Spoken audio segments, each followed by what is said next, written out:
Perkenankan, nama saya Bambang Susilo.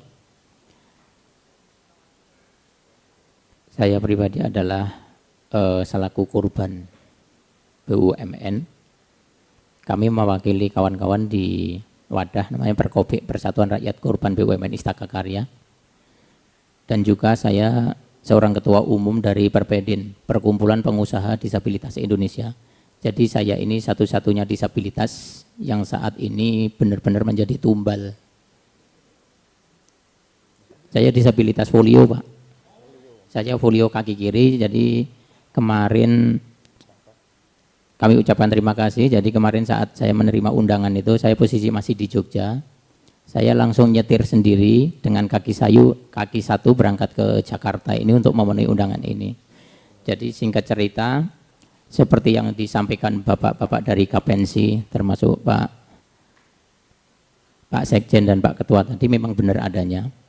Kami ini para subkontraktor yang ada di daerah yang benar-benar saat ini menjadi korban, karena kita juga mengeluarkan modal untuk turut ikut membangun infrastruktur. Jadi kita ini sudah menjaminkan aset kita, rumah kita, agar keluar modal dari bank untuk ikut membiayai proyek negara. Ketika kita mengerjakan sebuah proyek, kita di target deadline, bulan sekian harus selesai. Kualitas bahan baku harus grade sekian, harus seperti ini spesifikasinya. Tapi begitu proyek selesai, kami tidak dibayar. Saat ini kami benar-benar merasakan hidup di zaman penjajahan. Kami mengeluarkan modal, mengeluarkan keringat, modal kita habis, sekarang aset kita itu malah terancam mau disita oleh bank. Banknya juga bank pemerintah. Terus anak istri kami harus hidup di mana? Berteduh di mana? Ini memang kenyataan pahit.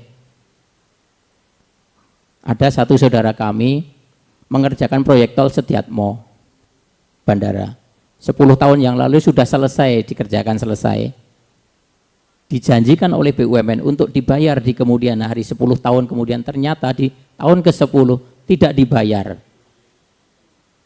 Tolnya sudah menghasilkan tiap hari uang masuk ke jasa marga, tetapi saudara kami, anggota kami tidak pernah dibayar sampai sekarang. Aset yang diagunkan untuk ikut membangun tol, untuk ikut membangun underpass, untuk membuka jalan, itu juga hutang bank semua. Kami terancam mau disita aset kami. Bahkan anggota kami sudah disita. Sekarang nggak punya rumah. Pekerjaan nggak ada. Benar yang disampaikan Bapak dari Kapensi tadi, anggotanya berkurang itu bukan karena nggak ada pekerjaan, tapi karena terus terang ini saya sebagai atas nama rakyat, ini amburadul nih BUMN. Ugal-ugalan. Rakyat jadi tumbal. Apalagi kami ini seorang disabilitas. Tega-teganya kita ditumbalkan juga. Kami ini selama ini cuma jadi objek sosial, kami ingin menjadi subjek pembangunan, tapi langsung diinjak. Sebenarnya di kesempatan hari ini saya berharap benar ini Bapak Menteri PSSI, Ketua BUMN ini hadir. Ya mohon maaf benar. Ini Bapak Menteri PSSI, kami harap selama kami memperjuangkan hak kami, satu kata pun statement nggak pernah keluar. Malah sebuah binatang yang dibuang di Kalimantan Utara langsung statement keluar. Ini slogan tagline berakhlaknya di mana? Bayar hutang nggak mau. Ini rakyat bos. Ini cuma ganti penjajah aja, ganti bentuk hidung. Yang kami rasakan gitu, karena kami benar-benar nggak bisa makan, gitu loh.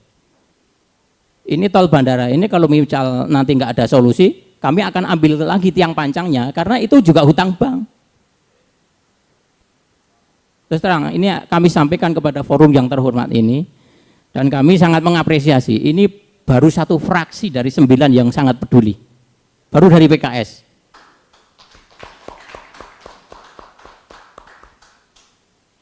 Yang lainnya masih diam, 1000 bahasa.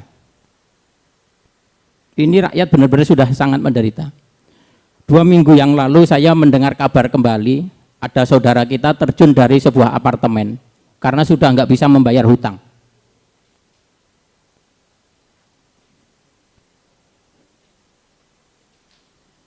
Ini mau sampai kapan lagi rakyat akan dijadikan tumbal pembangunan? Kami selaku mewakili para pelaku usaha, khususnya kami dari kelompok disabilitas, kami ini jangan jadikan objek sosial aja, kami juga ingin menjadi subjek pembangunan negara ini. Ada 20 juta rakyat disabilitas yang sekarang hidupnya di bawah garis kemiskinan. Kita mau berubah, langsung disuntik mati. Ini Bapak Menteri PSSI harusnya mendengar nih.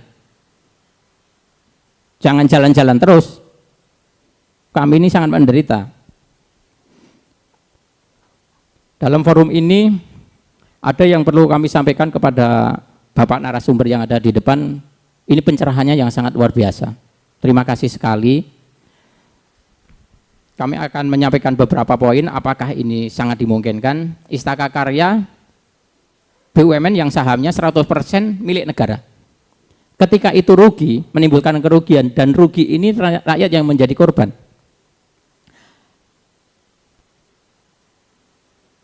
Apakah mungkin kerugian yang ditimbulkan oleh ugal-ugalan BUMN ini dan rakyat menjadi tumbal negara, ini menjadi hutang negara?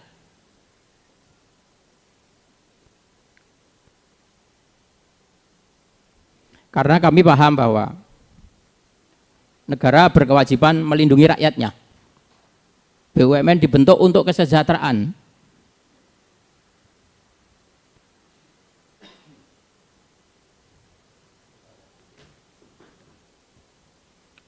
Yang selanjutnya kami dorong kepada bapak-bapak yang terhormat di DPR untuk mengambil inisiatif bahwa hutang BUMN ini menjadi hutang negara.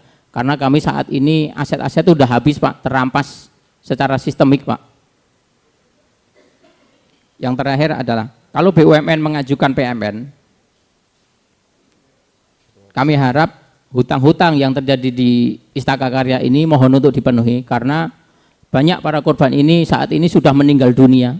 Ada yang bunuh diri, sama seperti yang saya sampaikan di awal tadi, 2 minggu yang lalu mah ada yang dari korban BUMN terjun dari sebuah apartemen karena sudah nggak kuat menahan tekanan.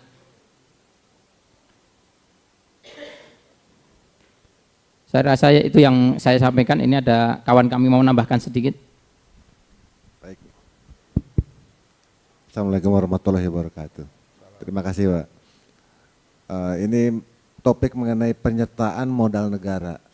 Artinya ada suntikan dana kepada BUMN. Nah, kalau saya menyambung dengan Pak Bambang, ini mengenai suntik mati itu Pak, bukan suntik dana. Jadi kalau kita lihat para pejabat Kementerian BUMN selalu bertameng kepada proses hukum. Sedangkan mereka tidak melihat akibat dari proses hukum kepailitan yang BUMN dengan aset minim. Mereka ini sudah sangat teraniaya, terzolimi. Kemudian kalau kita lihat BUMN ada terbagi, ada BUMN Go Public terbuka TBK, ada yang tertutup. Kemudian kita lihat berita-berita bahwa perusahaan Go Public yang menghimpun dana masyarakat saja itu bisa terjadi korupsi gitu kan. Artinya pengelolaan manajemennya itu ugal-ugalan seperti Pak Bambang bilang. Apalagi kalau Istaka Karya yang bukan perusahaan Go Public. Bagi kami itu akan lebih ugal-ugalan lagi dan lebih sembarangan. Sekarang tinggal dipikirkan bagaimana subkontraktor dan supplier yang sudah membangun infrastruktur, sudah dipakai oleh negara, sudah memberi manfaat, tapi dengan dipilotkan dengan jawaban para pejabat Kementerian BUMN, kita sudah serahkan secara hukum. Hutang adalah tetap hutang, baik dunia maupun akhirat Pak. Seperti yang Pak Bambang bilang, mereka ini sudah waktunya lama, lebih dari 10 tahun Pak.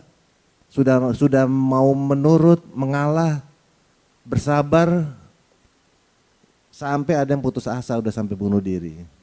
Ini fakta gitu. Kalau tujuan BUMN untuk menyejahterakan rakyat bermanfaat, ini kebalikannya Pak. Malah menyengsarakan gitu Pak. Seperti Pak Bambang bilang juga, ini bentuk penjajahan baru, bentuk penindasan gitu.